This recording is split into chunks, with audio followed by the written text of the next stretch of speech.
everyone. I'm Dr. Yosefa Fogel-Rubel, and this is One-on-One Women Talk Torah, a series brought to you by Matan Women's Institute for Torah Study. Welcome back to Matan's One-on-One Parsha podcast, where we spend about 30 minutes discussing deep thematic points about the Parsha. Our podcast series on Shemot focuses on identity and nationality formation. We're going to try and address the big biblical themes of slavery, redemption, society building, and commitment to a binding code of law, as well as explore together with our guests how we can anchor these big ideas in our modern lives. If you would like to sponsor a podcast episode in honor or memory of a loved one, please contact the Matan office via telephone or email us at podcast@matan.org.il. On Tuesday evening, February 28th, we'll be holding a great event in Matan in honor of our 100th episode coming up really soon. Dr. Yael Ziegler and I will be schmoozing about teaching Tanakh today, covering some big ideas and some personal reflections. Come and be a part of our live audience. For details, see the website or email us at podcast@matan.org.il. In Parshat Teruma, the people are instructed to build the Mishkan, the tabernacle, and the Parsha details specific items: the aron, the kruvim atop the kaporet, the table and its accoutrements, the menorah, the coverings and curtains, and the bronze altar used for burnt offerings, the Mizbeach HaOlah. On one hand, constructing a central place of worship where God dwells and the people meet him is a phenomenon common to so many ancient cultures, but this specific construction contains many unique dimensions that connect it to the particulars of our journey and to our unique service of God. Unlike in pagan temples, God does not live in it or eat the sacrifices, but dwells among the people. It's a meeting place of spirit. After wandering for so long without any central anchor, the erection of the Mishkan provides stability for this wandering people. The Mishkan's instructions are delivered in 7 command units, 6 of which deal with creative work, and the 7th which commands the Shabbat. This is one of the many ways the Mishkan text harkens back to the world's creation and suggests that this particular building project was the completion of the creation process. Not the least, verses like Vayikra 19:30 and 26, "To you shall keep my Sabbaths and venerate my sanctuary, et Shabtotai tishmoru vet mikdashai tirau," which state this connection outright. During the Exodus, the people transformed their personal homes into sacrificial centers, cooking and eating the Korban Pesach and baking bread, 2 central elements in tabernacle service. After committing themselves to an eternal covenant, a national home of worship is set up by them. They have become active building partners after several months of passivity. If Har Sinai was the wedding canopy under which we stood with God, the Mishkan is the home we built together to dwell in and deepen our eternal intimacy. Today I am joined by a new guest, Malka Hubscher, a longtime teacher at Midreshet Moriah and in Matan summer programs.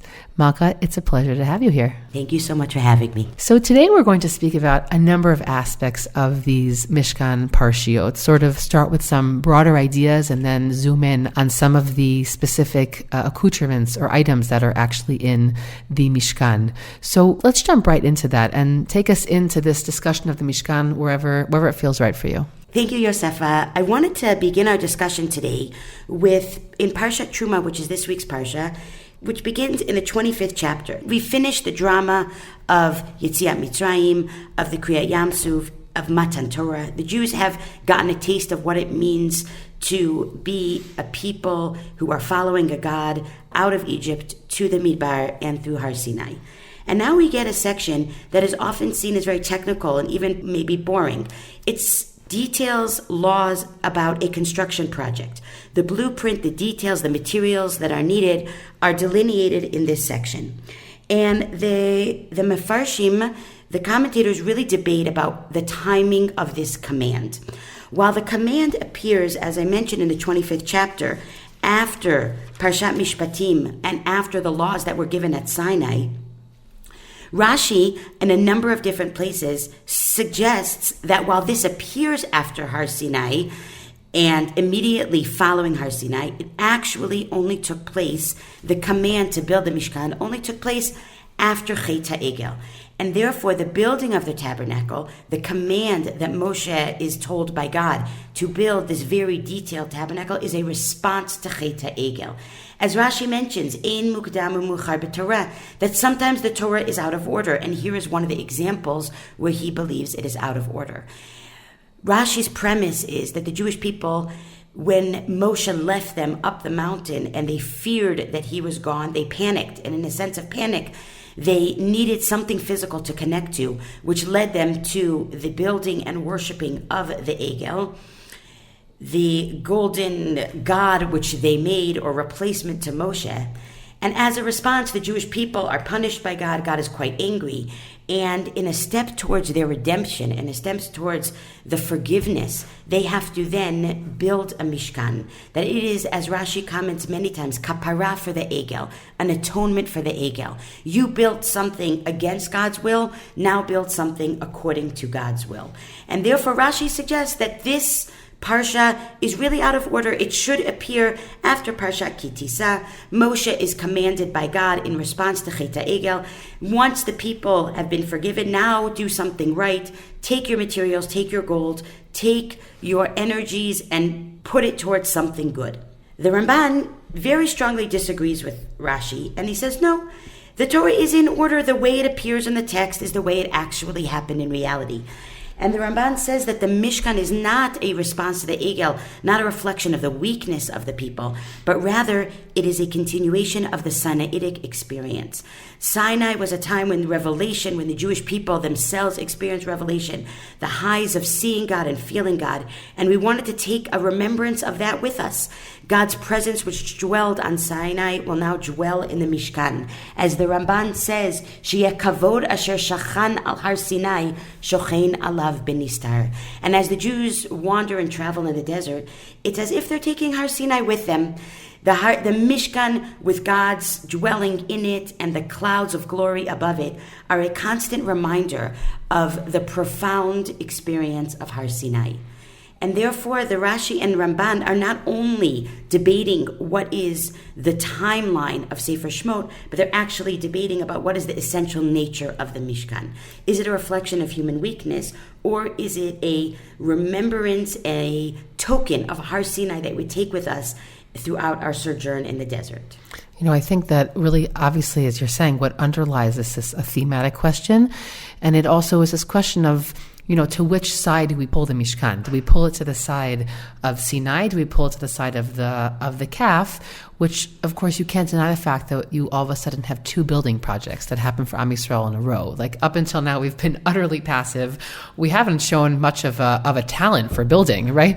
But this sort of, it's sort of, what do I do with this? It also, of course, comes to try and answer this question of why do we have the commandment that's repeated so many times? And that fits better a little bit, right, with leaving it in its place. Rashi's answer about having, you know, this really comes later, it brings more questions, I think. It raises more questions regarding, so why organize the sections the way that we do? Why place the calf in the middle?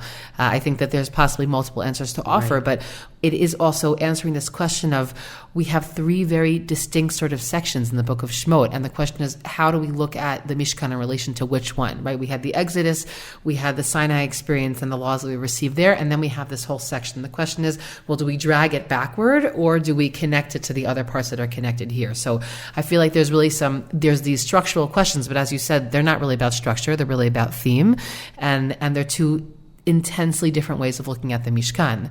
I will say that on a personal sympathy level, I think that it reflects the fact that we could use our building capabilities for good and for bad. But I have a very hard time looking at the Mishkan as something that was not part of the initial plan. I think that many elements of it really hint to the fact that it was a necessary aspect. And, you know, later we created in a mikdash, we recreate this experience. So I think that in many ways I sympathize with the Ramban's perspective. And I also think that Rashi's perspective raises questions then about, then why organize it the way that we did? Certainly, and I think also, while the Ramban, I agree, is more compelling, I think Rashi sees so many of these themes of the Egel repeated in the Mishkan, and that is so hard to deny, which perhaps is underlying Rashi. For example, if you walked into the Mishkan, besides all the details, but what you would meet your eye was gold. You saw gold everywhere. Almost every one of the vessels inside were plated gold, and the walls were gold, and that gold just brings up, again, very much the imagery of the Egel, as well as Aaron's role. While Aaron was, again, there with the people, perhaps, again, initiating the Egel or trying to guide the people in that very, very messy experience of Chet HaEgel, he is the one who then is the Kohen Gadol, who then helps bring back the atonement. So perhaps what motivating Rashi, for example, the first, we learn in next week's Parsha, the very first Korban that is going to be brought in the inauguration is a par echad, one cow. That is the first Korban on the day where the Mishkan opens. And Rashi right there says, of course it's a par, because it's atonement on the Egel. So while reading the text as a close reading of the text and accepting the text as it is, I'm also compelled to reach the Ramban, but I see that Rashi just, and again, it's almost too hard to deny the seemingly thematic connections that we see really very much. When you see the Mishkan, it conjures up images of the Egel, and Rashi then really plays off of that dynamic. I think maybe we can conclude this portion of the conversation by being very Soloveitchian and say that there's a dialectic here. Exactly. And there's two aspects to the Mishkan, and they both sort of complete the other, and we can just create some sort of compromise between them. Beautiful. Okay, so let's think a little bit about the donations that are given to the Mishkan. So the Mishkan is not something that is sent down from heaven. It is not something given to the people, but rather something created by the people, for the people, but with the instructions of God. And the Parsha opens with a call for donations.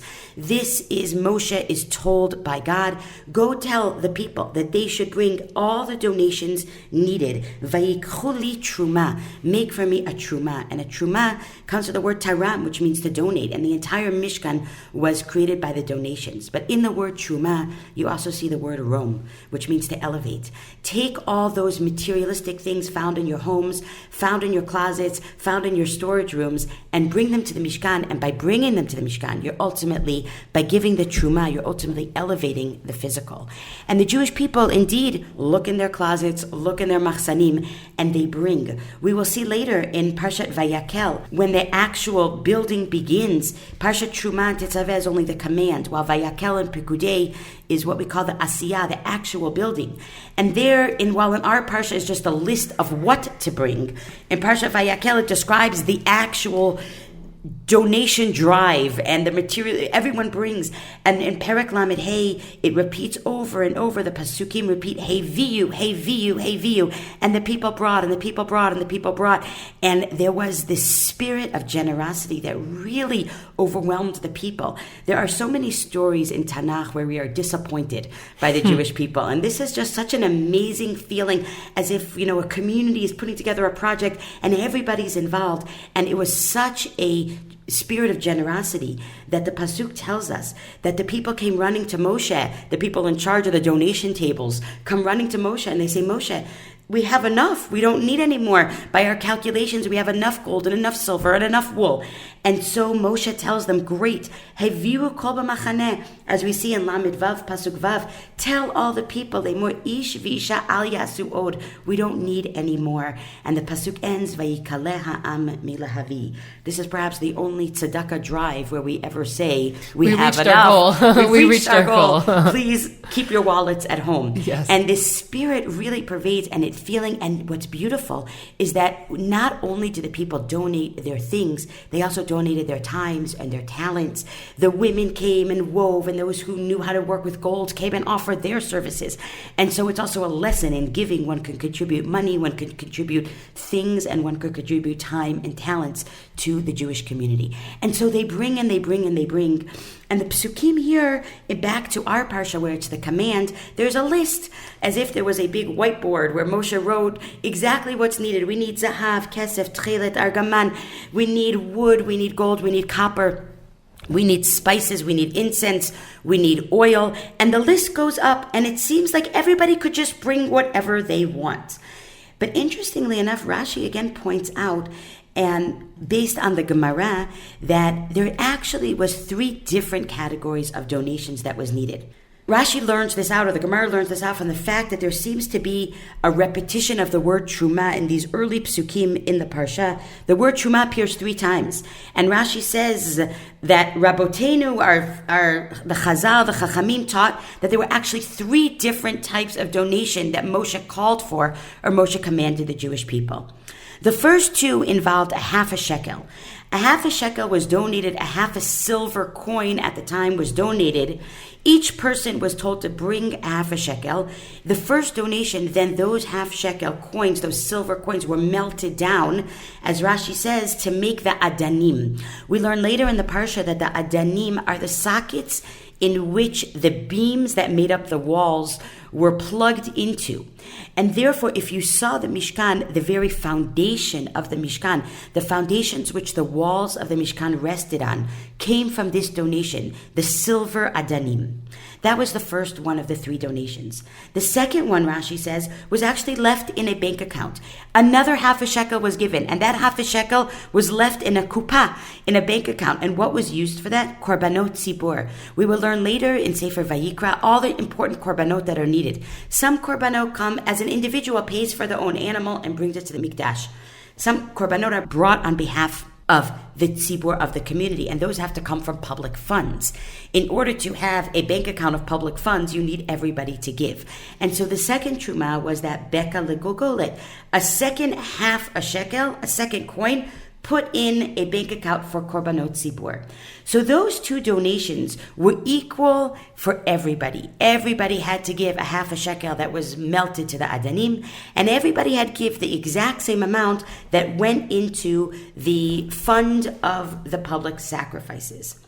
And only then does Rashi say the third truma is the one that is delineated with great detail in this parsha. The third truma, which Rashi calls Trumat HaMishkan, was all the different donations needed: the gold, the silver, the wool, the spices, the incense, the oils, as listed in Perek Kaf Hei.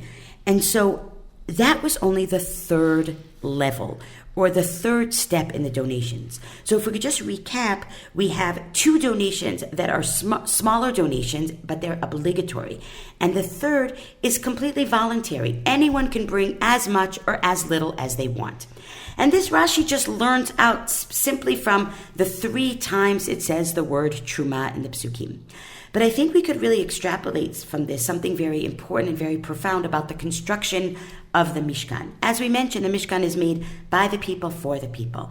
But in any project, we want to be careful that everybody feels a part of it. We want to give equal opportunity for everybody. And the foundation, the adanim, the very foundation of the temple, of the Mishkan, is made from equal donations from every single person. No one person could claim, I gave more, I have more of a place, I have more of a right to be in the Mishkan. Everybody is equal. But however, if you have equality for all and it's exactly the same and it's obligatory, you lose some of that spirit of donation. You lose some of that each individual's ability to express themselves, to express what they have and what's meaningful to them. And one person may take a special necklace that they have from their family and say, I want to take this necklace, this gold necklace, and donate it to the Mishkan, and that's meaningful for them. And somebody may else have a woolen cloak that they would like to bring to use for the wool used in the bidei kahuna and the clothing of the Kohen. And each person finds what's meaningful for them. And I think this is reflective of really our Jewish life and the values of the Torah. On the one hand, there is a value to equality where everybody feels equal and everybody feels a part. But on the other hand, we also celebrate each individual's expression of their spirituality and of their religious commitment. And we could see this as the underlying conceptual idea behind these 3 trumot that's mentioned by Rashi. I think that that's a really beautiful idea. And I think that as we're sort of exploring our relationship with law, okay, which is part of this obligation, we're signing up for a life of obligation. I think that the Torah, this is one example in so many places, leaves room for that level of personal expression. I'm also curious about the source of where these gifts come from. Meaning, can we explore that point a little bit about it likely came from Egypt, all these pieces, right? Where they didn't have any family heirlooms, right? That are coming from their years in slavery. So what do you think about that point, about the fact that all these materials likely are what they got from the Egyptians on their way out? Sort of is like, there's a lot of discussion about why the Egyptians agreed to give them those gifts, likely some sort of serious guilt that they had. Think about reparations and World War II, some serious guilt that the Egyptians had perhaps about their time there. But then we bring it into the Mishkan, and it's not the only place that we have this example of sort of questionable items making their way into the Mishkan. We also have that with the mirrors, and we say that the mirrors were also from the women in Egypt. That's the Midrash, not the Psukim, but it seems very, very present in the Pshat. So I'm curious what you think about that idea. So I think actually, the Torah never actually tells us where they got the stuff from. Yeah, purposefully, by the way, I think. Yeah, purposefully. It's clear that it was from the loot. The language of Chazal is Bizat Mitzrayim and Bizat Hayam. There were actually 2 times that the Jews looted the Mitzrayim. One was when they left Egypt, as we see in the Psukim, and the second time is when all the chariots were washed up, and we imagine that the Egyptians went out to battle laden with golden ornaments and all sorts of jewelry and very beautiful garments. They went out, especially the dignitaries of the Egyptians, and as they drowned in the Yam, it was washed up, and the Jewish people, the Midrash describes, they didn't want to leave it. They were grabbing it, and Moshe had to tell them, no, it's time to go, it's time to go. And so they took this loot. The Jewish people had been slaves who had no personal possessions, a person who's free from slavery and finally has an opportunity to get a little money, may want to keep it all for themselves. And so on the one hand, maybe it's uncomfortable to think about how the Mishkan is built on the loot of Mitzrayim, but I think there's 2 very beautiful ideas behind that. One, first of all, is that the willingness to give. These are slaves. They don't have safety, any safety net for them. They don't have any bank accounts with savings that they've saved up over the years. They have nothing. They leave with the clothing on their back and the bread that they're hoped to bake, and suddenly they get all these very, expensive and valuable items. And so I think it says a lot about them that nonetheless they gave so willingly. And in Parshat Teruma, we don't know how they're going to give. We're not sure. Are they going to actually part with all of these things? We only find that out later, as we mentioned, Heviu. So I think it says a lot about the Jewish people. But I think it also calls upon what the Mishkan is all about. Very often there seems to be this idea that's prevalent as today as well as throughout Jewish history, that the true spiritual life is a life of negation, is a life of simplicity, is a life of holding back and never too much indulging in the material world. We come into the Mishkan, it's quite the opposite. It is a beautiful place, if not ostentatious, maybe even a bit gaudy. Some of the things that we have in the Mishkan we would never want to decorate our homes with. It's just simply too shiny, too gaudy, too over the top. But yet, that is our Mishkan. And so the essence of the Mishkan, I think, is elevating the material world. It is not negating the material world that we often think is a sign of spirituality. Perhaps the message of the Mishkan is, yes, we elevate all the loot from Egypt. We elevate the materialism. We took these things out of Egypt, and God knows what they were done with them in Egypt, but we take it and we elevate it to God. And perhaps that's just a way of looking on our role in the world and our spiritual life. Our life of spirituality is a life where we take the chomer, we take the materialism, and we elevate it to God. We don't need to negate it. And God dwells in beauty. The Mishkan and later the Mikdash is certainly a beautiful place, a message that God dwells in the beautiful, in the intricate, in the artistic, and in the magnificent. I'll just mention one point, which is that if in my introduction I mentioned how there are common points between our Mishkan and other ancient cultures, it's at this moment that we can contrast, of course, the Mishkan with cultures that will come later, meaning religious cultures that, as you said, deny the importance of beauty or, right, want to get rid of anything ostentatious in places of worship. That's obviously more the Protestant view. And so we really see here that, different cultures of worship of God really idolize or try and empower different aspects of that relationship. I think that I love that point also about the fact that we take what we got from Egypt. And I would also say, I wonder if people also, on one hand, it's alluring to own those nice items. On the other hand, I'm curious if they maybe didn't want those nice items, right? It was a reminder of what they had. Yeah, it was a reminder. So maybe I'd rather get rid of it. I'll also say that I think that in many ways, it's sort of a foreshadowing or a similar model to the concept of cherem. Okay, the concept where you go out to war later on, we'll see in later books, and in Milchemet Bitzvah, we're not supposed to take the loot that we receive there, and we're supposed to then basically give it over to God. So in many ways, this is sort of the first the first time that happens. And I agree with you. There's no other logical way to explain the way that they got all these materials. And I think that creates an initial blueprint for what we'll have to do later when we go out to battle as well. I just do want to point out in response that when you read, if you do pay attention to the part that gets a little boring with all of the measurements, actually everything in the Mishkan was quite small because it was mobile and it traveled with them. Yeah. And so while we imagine, them giving lots and lots of gold, everything was quite small, an amma here, 2 amot there. So perhaps there wasn't as much needed as we imagine, and therefore they were able to keep some of the stuff for themselves. Perhaps if they you still just get to notice- have a nice necklace. Exactly. Beautiful.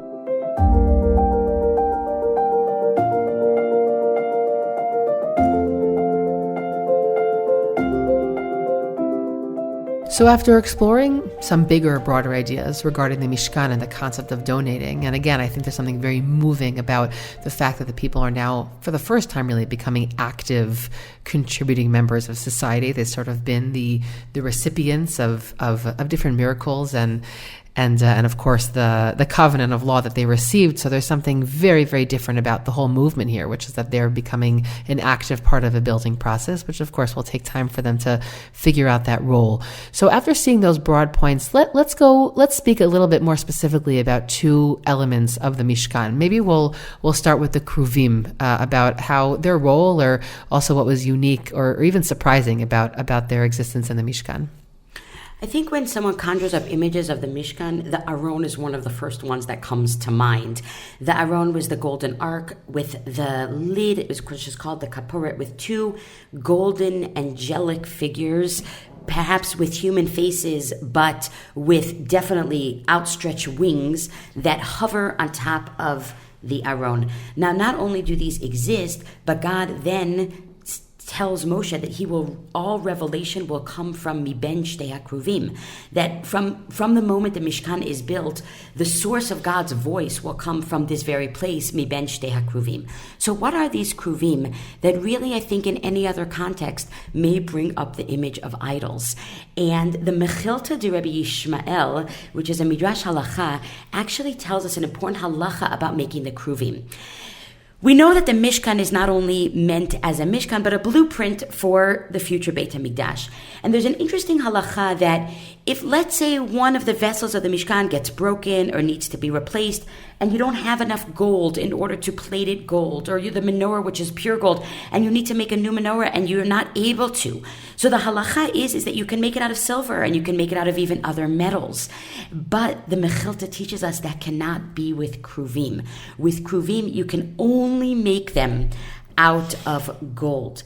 The Mechilta also tells us that if you would like, you can make extra kelim. As we're going to learn in Sefer Melachim, Shlomo made 10 menorot, 10 shulchanot, but when it comes to the kruvim, if you make more, not only can you not make more, but as the Mechilta says, Omer Hareini Ose Arba, I'll make 4 kruvim. I'll make them out of a different material. Tamud Lomar, Elokei Kesef, Elokei Zahav.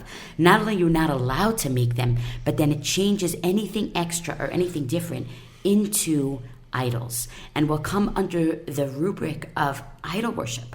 And so it's almost like with this kruvim, you're playing with fire. We have to make them according to what God said, but on the other hand, you cannot divert at all from the command. It must be made only out of gold, unlike other kelim, other vessels.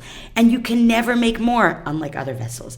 And we see here that there is this sort of 2 opposing ideas. On the one hand, it's in the Holy of Holies, it's the holiest, it's where God reveals himself, miben shtei hakruvim. But on the other hand, we recognize that there's an intrinsic danger in it, that it could look and feel and smell, and it seems so similar to Avodah Zarah. And so how do we reconcile that something that looks so close to idols is actually the place where God reveals himself, miben shtei hakruvim, and it's in the holiest of holies? So perhaps we can use the Perush of the Chizkuni. He gives us a sort of framing of what these kruvim are. And he compares the kruvim to a few other commandments we have in the Torah. He gives a number of them, and I'll just give one example. There is one is not allowed to slaughter on Shabbat. One is not allowed to light fires on Shabbat. but yet the Torah commands us to bring sacrifices on Shabbat. One is not allowed to cut skin on Shabbat, yet we perform the Brit Milah on Shabbat. Sometimes God gives us very, very overarching commandments, and then there are things that yet are allowed despite the overarching commandment. And that's how the Chizkuni explains the Kruvim. Of course, we're not allowed to make any graven image, any idols. But if God tells you, then certainly not only is it allowed, but it's even the holiest of holy. And this not only reconciles how it's allowed, well, God commanded it, but I think it also is very much... speaks to the Mishkan in general, just to go back to some of those big themes. There's another midrash that I'd just like to quote. It's Nechama Leibowitz brings it down in her Iyunim to Sefer Shemot, her studies on Sefer Shemot. It's a midrash in the Midrash Agadah, which describes a moment or a conversation or a theoretical conversation between the Jews and God. They say, God, we so desperately want to be like every other nation. We want a palace or we want a temple, and we want to... Every other nation in the world has one. And God says, do you think I need a temple? Do you think I need a palace? God says, I don't need it. But if you want it, im kein asu ma she'atem chafetzim, as if like a parent says to a child, fine, if you want to do it, I'll let you. But you got to follow my rules. Asu ma she'atem chafetzim, ela asu otam ka'asher ani mitzaveh otam. In order to ensure that our Mishkan remains the will of God, following the will of God, and not that it should turn into a place of idol worship or a place that is just a carbon copy of all the other temples. It has to be. It is the spirit of man. It is atu ma she'atem chafetzim. You want it done, but it has to follow God's rules. And I think we see that very, very explicitly in the Kruvim. As one, the second you digress anything from God's rules, then you could already be violating the very, very weighty isur of avodah zarah, of idol worship. So there are two thoughts that come to mind with that really important point. The first one is another example, although it's almost like its own category of this idea, which it brings me to the prohibition to confide in or look for sort of sorcerers or any sort of fortune telling, which comes at the same time that we're commanded to listen to prophets. And interestingly, God says, I'll give you keys to the future, but they have to be the keys that I allow you to have. It's a very, very similar idea. He never says that, by the way, those sources are illegitimate or are false, meaning there's a recognition in the Psukim and Dvarim that they are possibly very true. It's simply not the way that I have commanded you to confer, to consult with, to try and look towards the future. And the other idea that comes to mind is, as you framed it before so well through the Chizkuni, is this idea of exceptions to the rule. And what I mean by that is that very often in biblical law, we have sort of this big principle. And then we have many stories, not even another law, but a story which seems to contradict the actual law. And I really hope we're going to have an episode. Again, we'll invite Professor Rabbi Joshua Berman, who we had on last week. We're going to invite him back to speak about another fascinating topic that he's written about, which is about this idea, the difference between codes of law versus law as it's actually practiced in the community. But I feel like this actually sort of foreshadows that idea. The fact that we have principles in Judaism, and we have to have principles because that's the way a law system works, but we also have to have real life application of them. And this is sort of a divine example of that, meaning you're not allowed to have these kinds of images. But God says, even though it hasn't happened yet chronologically, I know that you like to have images, right? I know that you have a temptation for those images. So we can even take something that seems so similar to that and bring it into our Mishkan. We can sort of inculcate all of those inclinations, but in a way, as you said, that I approve of. And I think that point, not only about the fact that we can have exceptions to the rule, but that God says there's room for these exceptions that you show a desire to have. And that I think also is a really beautiful idea. And of course, it also points to the fact that I allow exceptions, but it needs to be under my jurisdiction, meaning the place where we allow all these things to happen, all these milachot that are usually prohibited on Shabbat, they're allowed to happen in the Mishkan, but they're not allowed to happen in other places. So I'm going to allow these exceptions, but it has to be under a jurisdiction that I can know that I can control. And I think that speaks to the point that we made before about elevation and not negation. Even something as extreme to avodah zarah may find its place as long as it's followed by God. Even that concept in the world of graven images can be elevated as long as it's towing the line according to God's rules. So I think it also speaks to the bigger themes that we mentioned before. Amazing. So let's, as we wind down this conversation, let's speak briefly about the menorah and about the aspects, sort of the theological or thematic aspects that it represents. Okay, I think we've mentioned just a few times about the interplay between God's command and man's action. The Mishkan is a place that we build, but yet God reveals himself there. It is a place where we bring korbanot, but yet God responds by bringing the fire down to heaven, as we'll see later in Sefer Vayikra. And I think the menorah really reflects this point of connection, or the point between man's actions and God coming down, coming up to God and God coming down. If you see the psukim, the ones of the menorah are the most intricate, where you have not only a fully golden vessel, which gold is a hard material to work for, but on top of the fact that it's made from pure gold and not wood-plated gold like many other things are, it has Torah mandated ornaments. There's the flowers and the cups and the knobs, and there are so many ornaments. And on top of that, it's also quite small, as Rashi points out. It's only 18 tefachim. So you have a small vessel with lots of detail and lots of ornaments, all made from pure gold, which presented a challenge. And the wording of the pasuk is te'aseh ha-menorah. The menorah shall be made instead of ta'aseh. You shall make it. It's a passive language. A passive language, as opposed to the rest of the Parshat, which is all a language of tzivui, of command. So Rashi notices that discrepancy between ta'aseh, you shall make, with all the other vessels, and te'aseh of the menorah. And Rashi quotes the Midrash me'aleha, that the menorah was made actually miraculously on its own. Lifi shehaya Moshe mitkasheba. Moshe had a hard time. He couldn't figure out how to do it. Moshe, his staff, Bitzalel, all the ex-slaves who were not necessarily well-versed in working with the fine materials just couldn't figure out how to do it. So Hashem said, Amar lo HaKadosh Baruch Hu, Hashlechet kikar la'or. Throw in the gold into the fire, v'hina aset me'aleha. And I think the very fact that it was made by God, but if God knew we weren't going to do it, why didn't he just say to Moshe initially? Because Moshe has to try. We have to make our effort, and then God will respond. And I think the Mishkan is exactly that point. It's like the kissing point between God coming down and us coming up. And I think that just that moment of struggle of how to make the menorah, God gives us a chance to try, but then eventually God says to Moshe, okay, don't worry, I'll help you out here. Throw it into the kikar, as the Midrash points out, from the passive language of the psukim. And I think that's reflective of the essential point of connection, what the Mishkan represented. Ve'asuli mikdash v'shachanti betocham. You make a mikdash, and God will dwell within us, within our communities, within the hearts of every Jew. You know, if I could just bring us back to a point that we began with, that I mentioned in the introduction about this project being sort of the completion of the creation process, which Chazal point to as well. It's very interesting because one of the major differences between these projects is that the creation process was completely God's process, and it's really important in our dogma, in our general Jewish thought, that process having been completed entirely by God. And here we have such a different process, right? You've sort of mentioned this idea in a number of expressions that we have. On one hand, the contributions of Am Yisrael. We still have a very clear hierarchy, which we'll talk about that hierarchy next week, in terms of who works in this place, which is very different from the way it was constructed, right? The construction is sort of a little bit egalitarian versus the actual daily functioning, which is very clearly not. And then you have also even Moshe, as you're presenting in this explanation, as being someone who also needed help throughout this process. And I think that there's been a number of prior building projects. There's been the Tower of Babel, which clearly wasn't a very successful one.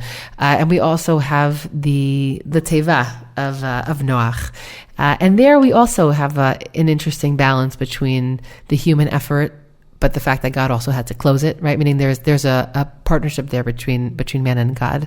And I think that ultimately, in a place where we're supposed to meet God in our relationship with him, it's only right that we had a significant part in this building. There would have been something very off if this whole project, we hadn't had any part in it. We would have just felt like we're walking to somebody else's house instead of we're walking into our own house. So I think that a lot of this conversation, which we'll bring to a close now, has really sort of pointed out this partnership, the partnership between what God lets us do, what we want to do voluntarily, what God recognizes as a need of ours, so it has to be in its place there, versus God sort of deciding from above what's really meant to be there.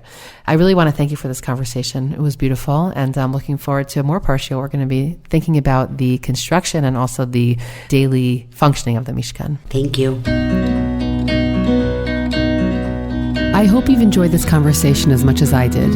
I'm Dr. Yosefa Fogel-Rubel, and this is One-on-One Women Talk Torah, a series brought to you by Matan Women's Institute for Torah Study.